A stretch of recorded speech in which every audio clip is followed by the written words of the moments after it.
Welcome back. I'm Caroline Lindsay, veterinary physiotherapist, rider, graduate sports therapist, and certified saddle fitter. I'm also a doctoral student working on rider pain, posture, and performance. So now that we've been through Charlotte Dujardin's autobiography, I can now get on to the FEI updates and business, and they have made some major leaps, I would say, since I've been reading that autobiography. So we'll go through those.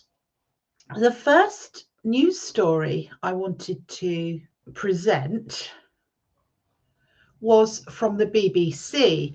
So I'm delighted that as well as the national press following this story of dressage horse abuse since the Olympics and the Charlotte Dujardin withdrawal, the BBC has kept it going too. So horse abuse sanctions strengthened after scandals. So what happened was on the 1st of October, the FEI committees met to discuss the way forward in the light of the Paris horse abuse scandals. And there was more than one. Punishments for those found to have abused horses have been strengthened by the body which governs equestrian sports globally. So yes, that's the FEI. And as I understand it, the FEI is not above the Olympics. It may seem at the moment that they're above the law of this UK land because the RSPCA have not stepped in immediately on this case surrounding Charlotte Dujardin, but we need to be clear about the hierarchy here. The FEI does not have all the power, but it does have a lot of power over its membership. So they can only deal with those who are registered with them, and this governs their regulated FEI competitions, and also the training of horses. So the competitors don't necessarily have to be on the competition ground to be sanctioned. This applies to their whole conduct relating to their sport. So the FEI voted through amendments to regulations at its annual General Assembly in the United Arab Emirates. And they include increasing the length of bans handed out to any rider, owner, or team member found to have breached its standards for the ethical treatment of competition horses. So, since the scandal broke, I wasn't advocating for stronger sanctions because I believe an abuser is an abuser. So the way forward is to move their cheese, i.e., get the prizes from beyond their reach by facilitating ethical riders to enter the sport, i.e., those that ride in snaffle bits, and also that the marking should reflect ethical training. Top-end horse abuse can now be punished by a ban of between 3 and 10 years, up from between 2 and 5, while the tariff for maximum level abuse is between 10 years and life. Now, in my view, I believe that had Charlotte Dujardin's case gone through the RSPCA, she would have got a 10-year ban. So is it that the FEI is seeking to sanction her and other riders recently flagged up for dressage horse abuse, serious dressage horse abuse?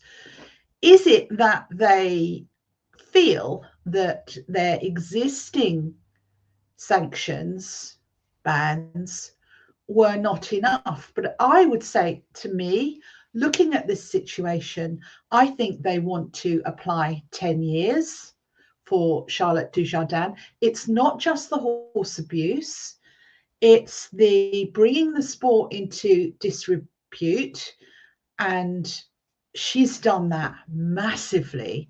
And also, I had concerns about that rider, the what we believe to be 19 years old, who was seated on that horse that did not belong to Charlotte Dujardin.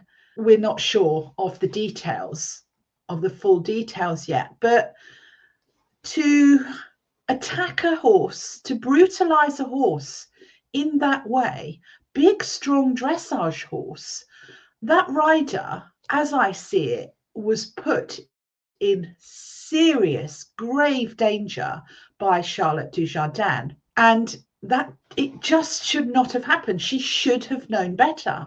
So I think the FEI should use the toughest sanctions for that situation. It didn't happen in a competition. It didn't happen while warming up. It didn't happen to her own horse. So I think she's in for a 10-year ban, and I think the RSPCA would not need to step in and take over this situation if the FEI applies a 10-year ban.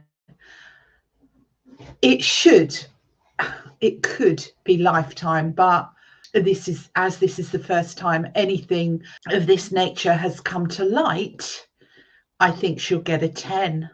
And I think that's why the FEI are doing that now. They've got to stamp out this horse abuse. As I said earlier, I don't think this will necessarily deal with those people, individuals, but it will act as something of a deterrent. It might keep the abusers out of the sport, but I think that what will keep them out is that the prizes, the prestige being won by ethical riders. The sanction for horse abuse, which the FEI deems low end, has risen from a ban of up to 3 months to up to 6 months. So Charlotte got a ban of 6 months pending investigation. We'll look at the detail of that in a moment. But she got 6 months, which shows or demonstrates that this was not a low-end case. While the mid-range sanction has shifted up from between 3 months and 2 years to between 6 months and 3 years.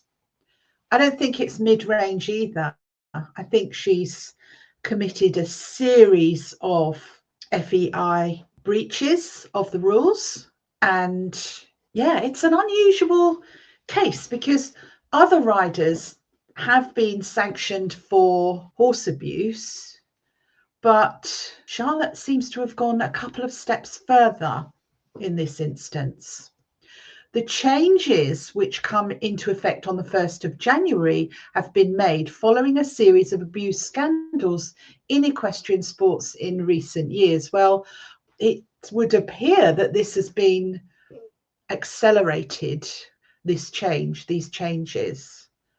And is it a coincidence that these will be in place just when they are due to deal with Charlotte Dujardin and the others who have outstanding cases with them? The most prominent controversy featured 3-time Team GB Olympic gold medalist Charlotte Dujardin, who was barred from taking part in dressage events at this year's Games in Paris after a video of her excessively whipping a horse was shared online. So there is slight confusion about the original story behind this ban. Did she fall or was she pushed? But I will look at that directly from the FEI website in a moment. The 39-year-old lost the majority of her sponsorships in the aftermath and has not made any public comment since publishing an apology for the incident on social media. I have seen a few comments from her mother there, including one which I have made a video about, where she was attempting to sell her tickets for the prize-giving ceremony at the Olympics. Bad taste and insensitive as I see it. Dujardin is the subject of an ongoing disciplinary investigation by the FEI, who suspended her from competition in July. Again, that requires clarifying. The amended rules also include the implementation of sanctions for witness intimidation and retaliation for the first time. So what that means is that anyone coming forward with evidence should feel safe to do so. It is, to me, ridiculous that in these days of political correctness and entitlement, that an abuser should be protected from what they might term as harassment just because somebody has a concern about something they are doing. So it'll be interesting to read that. Meanwhile, punishment for bringing the FEI and or equestrian sport into disrepute, which I mentioned earlier, has also been raised from a previous maximum of 1 year to between 5 years and life. There is no doubt that Charlotte Dujardin has brought the sport into disrepute. So again, I think her minimum is 5 years there. Alterations to anti-doping rules mean that the FEI is entitled to request information about the whereabouts of any horse registered with the organisation from its trainers and owners, and that horses will be subject to out of competition doping tests. So yes, they're making their doping rules more robust and potentially easier to identify the abusers. Samples from the hair and skin of horses can now also be included in anti-doping tests in addition to blood and urine. So they're looking at the history of a horse being doped here. So let's now go on and look at the FEI's original story about Charlotte and her withdrawal, suspension. So let's take a look at the facts. On the 22nd of July 2024, which was a couple of days before the Team GB was due to leave for the Olympics with the horses, the FEI received a video depicting Ms. Dujardin engaging in conduct contrary to the principles of horse welfare. So it would appear that the video came before Charlotte's voluntary withdrawal. This video was submitted to the FEI by a lawyer representing an undisclosed complainant. According to the information received, the footage was already taken several years ago during a training session conducted by Ms. Dujardin at a private stable. Upon receiving the video, the FEI promptly initiated an investigation. And as part of this investigation, Ms. Dujardin, British Equestrian and British Dressage were informed of the allegations. Ms. Dujardin was given a deadline of 5 o'clock Swiss time on the 23rd of July to respond to the allegations. Subsequently, Ms. Dujardin confirmed that she is the individual depicted in the video and acknowledged that her conduct was inappropriate. On the 23rd of July 2024, she requested to be provisionally suspended pending the outcome of the investigations and voluntarily withdrew from the Paris Games, and also confirmed that she will not participate in any competitions pending the outcome of the FEI's investigation. But it was interesting to me at the time how she got a 6-month suspension, not a 3. So that indicated to me that this was a higher level breach of the rules.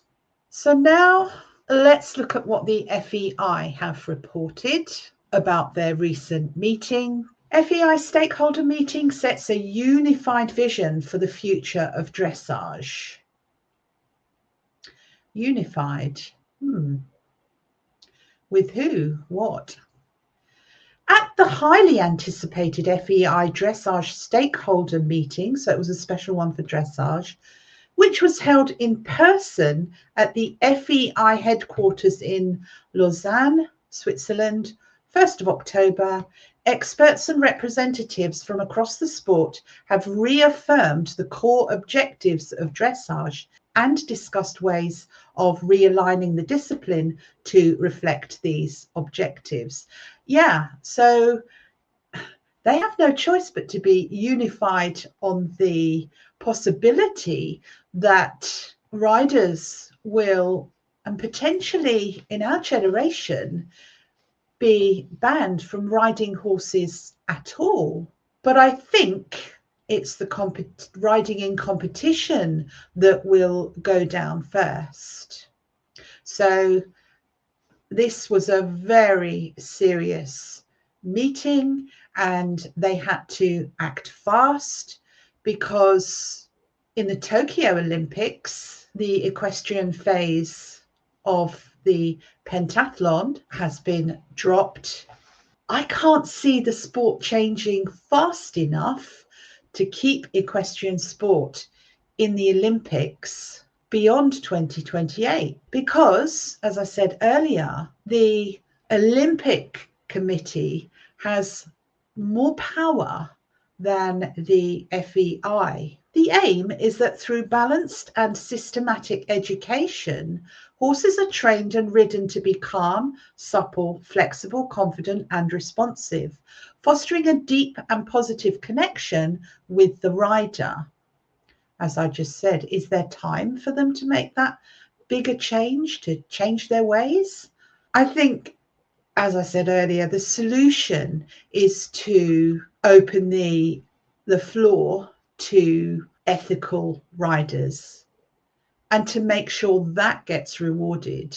The group agreed that these core objectives should be integrated in the FEI rulebook and applied in practice, both while training and competing.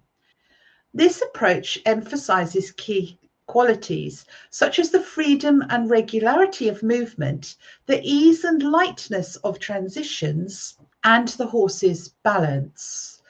So I'll put the links in the description, but I made 2 videos of both the eventing dressage test at the Paris Olympics and the dressage test, not the special, making comparisons between the highest ranked riders and the lowest, so that you could see the differences in how the horses moved and how the riders rode them, so that you could potentially make some sense of the marking, although judging dressage is a whole other skill. And I have suggested that the marking is changed to reflect the nuances of the combination's performance. A crucial aspect is that dressage is practiced without tension or resistance, ensuring harmony between horse and rider.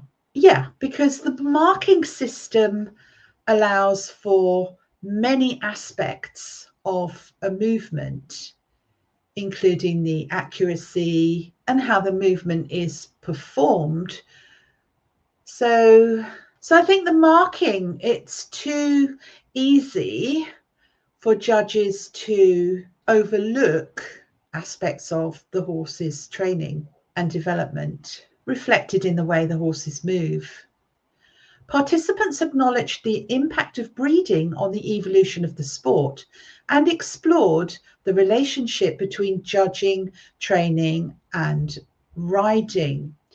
So, yeah, in terms of the impact of breeding, as I see it, these horses, these dressage horses, bred for elite level dressage, are becoming much, much more challenging to ride, because the horse has to have a massively expressive elastic gait, but the human body cannot stabilize and synchronize on that movement.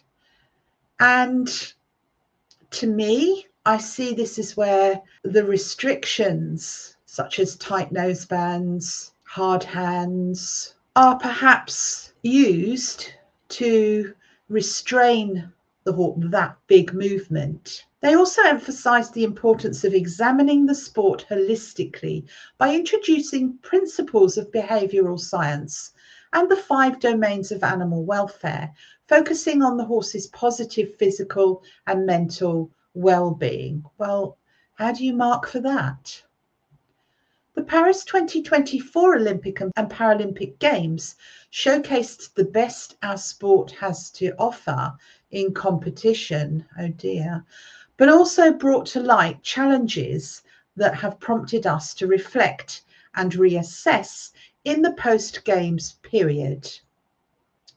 FEI Secretary General Sabrina Ibanez said, "To many, this vision of what dressage should embody may seem self-evident." Yeah, I mean, I think it's just got way out of control and beyond the control of the FEI, either to monitor and control for abuse, to judge and mark for it, and even to recognize when a horse is tense and not coping with their role in the sport.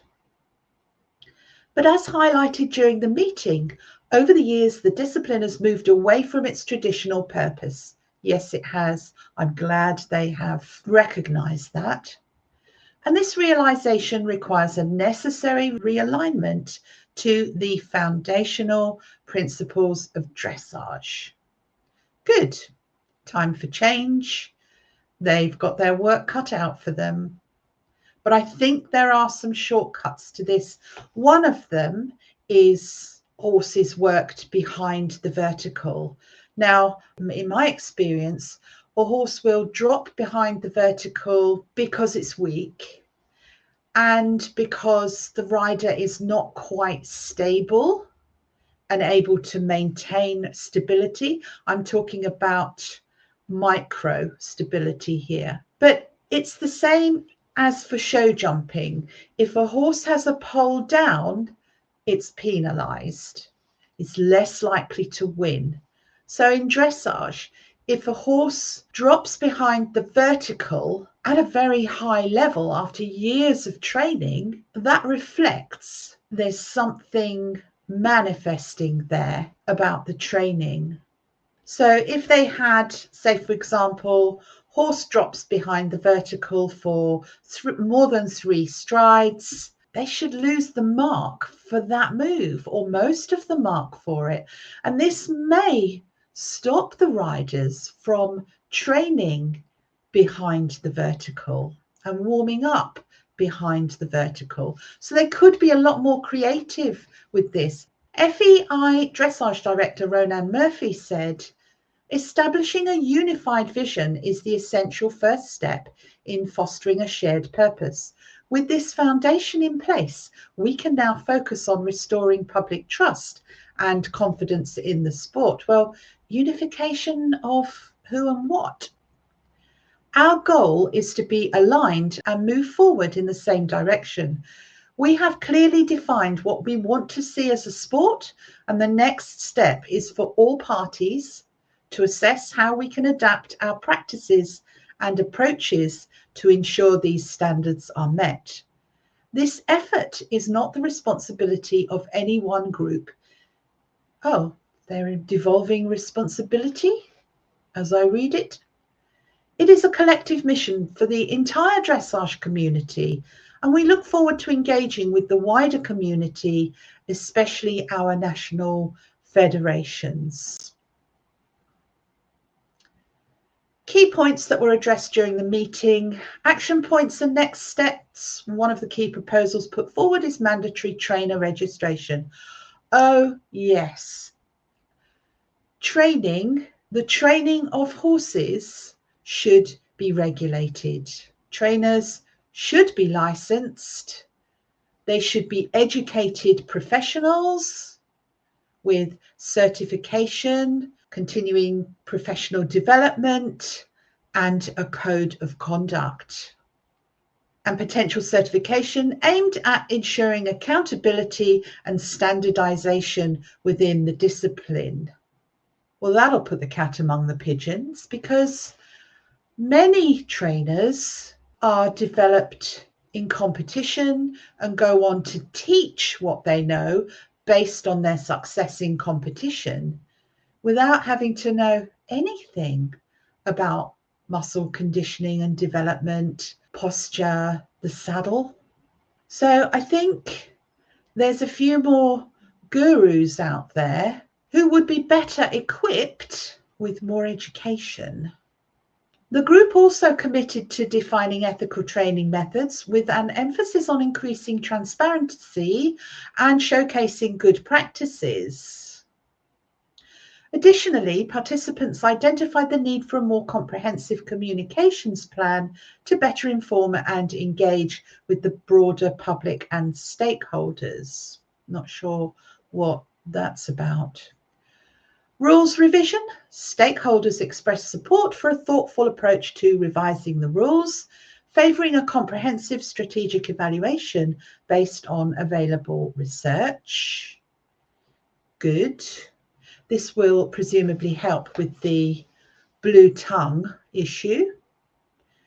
This will ensure that all changes are sustainable and beneficial to the sport in the long term. Equine welfare. Participants supported the FEI equine welfare strategy and various actions identified as part of the overall FEI action plan. I will look at that at some point. Collaboration and collective responsibility. The discussions emphasised the importance of collective responsibility and collaboration within the dressage community. Well, they just introduced a noseband tensioning inspection device, and several riders appeared to be unhappy with that because it's something that might upset the horse, but they could be training the horses to accept the protocol and process of having their nosebands examined if they can take them to dizzying heights of passage, piaffe, tempi changes. Those horses should be able to tolerate inspection of their nosebands with a small inobtrusive device.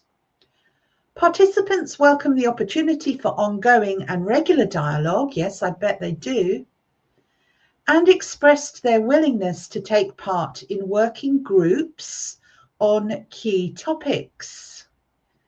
Good, because yeah, working groups can work, but again, it's almost another way of diluting the issues so that the status quo is arrived at. But in any group, you can't please everybody. So if you're going to please the riders, their point of view may not align with that of the judges. So, for example, as I say, being behind the vertical, and this can be done with technology nowadays, so that being behind the vertical carries a penalty, and the riders might say, no, we don't want that. But I don't mean to be pessimistic, but as long as the groups aren't too big and the horse's welfare is consistently placed first, then that's a very positive step forward. That they need to let others in on evolving the sport. Because, as I said, there will be no horses in competition if this situation continues. Updates will be provided during the session on the FEI's equine welfare strategy at the FEI General Assembly on the 12th of November. There will be further opportunities for discussion at the FEI Sports Forum in April 2025. Note to the editors, the meeting was attended by a diverse group of key stakeholders, including representatives from the International Dressage Riders Club,